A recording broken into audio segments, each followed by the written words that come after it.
से प्रश्न पूछने हैं। प्रश्न? मुझसे? भला ऐसे कौन से प्रश्न हैं तुम्हारे मन में? मुझे बताइए प्रभु कि मेरी छोटी माता मुझे अपना पुत्र क्यों नहीं मानती? उन्होंने मेरी माताश्री को दासी क्यों कहा? उन्होंने मुझे मेरे पिताश्री की गोद से क्यों उतारा? मेरे पिताश्री ने छोटी माता को रोका क्यों नहीं? बताइए भगवान। अरे अरे अरे अरे अरे, इतने सारे प्रश्न एक साथ? अच्छा ये बताओ कि सबसे पहले तुम किस प्रश्न का उत्तर चाहते हो? मुझे मेरे पिताश्री की गोद से क्यों उतारा गया? अच्छा, तो इस प्रश्न ने तुम्हें सबसे अधिक व्याकुल किया है? हाँ भगवान। मेरे निकट आओ।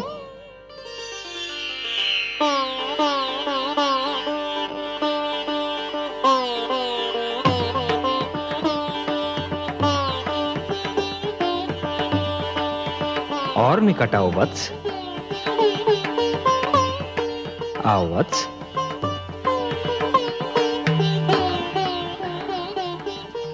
मेरी गोद में बैठ जाओ।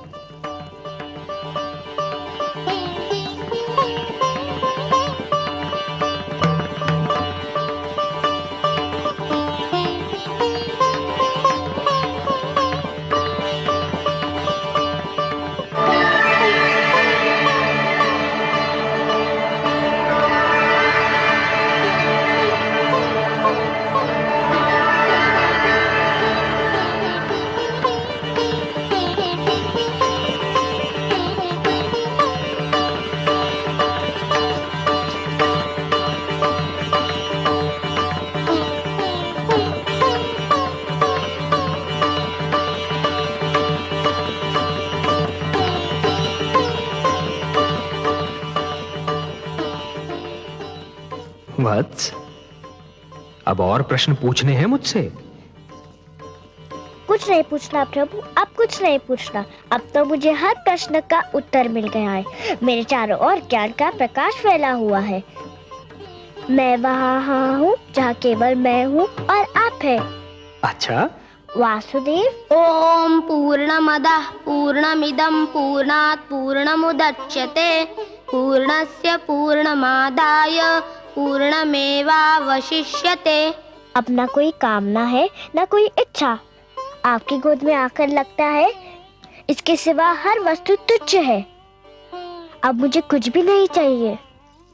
मुझे मेरा ठिकाना मिल गया, मेरा घर मिल गया।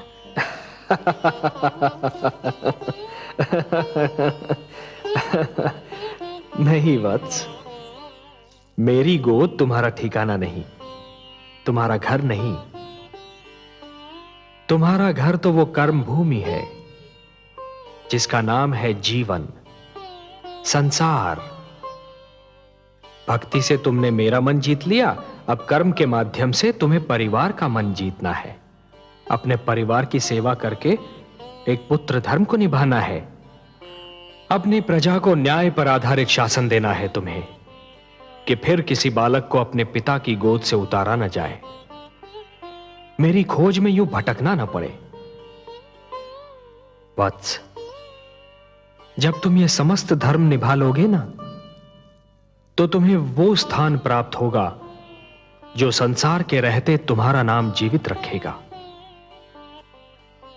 मैं तुम्हें वरदान देता हूं वत्स, कि मानव धर्म का निष्ठापूर्वक पालन करने के उपरांत तुम्हें नक्षत्र लोक में वो स्थान प्राप्त होगा जो तुम्हारे ही नाम से जाना जाएगा। इस धरती के वासी उसे ध्रुव लोक कहकर पुकारेंगे, जहां तुम सदा जगमगाते रहोगे। यही तुम्हारे कर्म का फल होगा वत्स। वासुदेव, मुझे बताइए कि कर्म क्या है? कर्म पूजा है वत्स, कर्म यज्ञ है, कर्म जीवन है, जीवन का आदर्श है। और जीवन क्या है देव? जीवन जीवन एक सौभाग्य है पुत्र, एक वरदान है, मेरा दिया हुआ प्रसाद है, एक अवसर है, संसार की सेवा करने का अवसर, परिवार की सेवा करने का अवसर।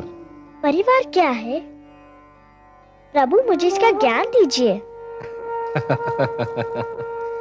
परिवार वो है वत्स जो जीने का उद्देश्य देता है।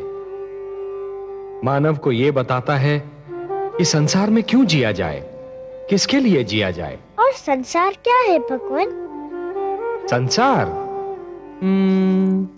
संसार एक बड़ा परिवार है पुत्र। परिवार का विशाल रूप है, मेरी श्रेष्ठ रचना है। वसुधैव कुटुंबकम। ये सारी वसुधा, ये सारी धरती एक ही कुटुंब है, एक ही परिवार है वत्स। और यही मेरा मंत्र भी है। ये सारा संसार मेरी ही संतान है। संसार की सेवा करना अर्थात मेरी सेवा करना, संसार के भले के लिए जीना, ये एक सर्वोत्तम आदर्श है वत्स। ध्रुव, परंतु संसार के भले के लिए मर जाना, ये वो महान कार्य है जो प्राणी को मरकर भी अमर बना देता है। वत्स, जीवन की कर्म भूमि तुम्हें पुकार रही है वत्स। तुम्हारा परिवार तुम्हारी राह देख रहा है। जब तुम अपने परिवार का कल्याण करोगे, तभी समाज का कल्याण होगा, और जब समाज का कल्याण होगा, तभी सारे संसार का कल्याण होगा वत्स। यही विधि का विधान है। जाओ वत्स, अपने कर्म की ओर बढ़ो, जीवन में उतरो, संसार में प्रवेश करो। यशस्वी भव। यशस्वी भव।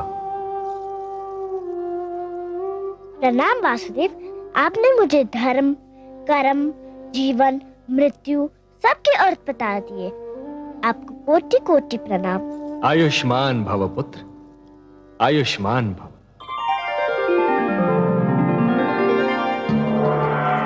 इन्हें तो तुम पहचानते ही हो पुत्र, इनसे तुम कई बार मिल चुके हो। ये विष्णु प्रिया हैं, तुम्हारी माता लक्ष्मी। चाहिए माता, हम आपसे नहीं बोलते। क्यों पुत्र? आप चाहती तो मुझे बहुत पहले भगवान विष्णु की गोद में बिठा देती तो आपका क्या बिगड़ जाता? मेरा कुछ नहीं बिगड़ता पुत्र, पर मैं माता हूं और तुम मेरे पुत्र। हर माता यही चाहती है कि उसका पुत्र महान बने।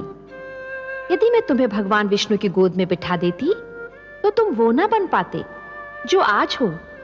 अब तुम एक महान भक्त बन चुके हो।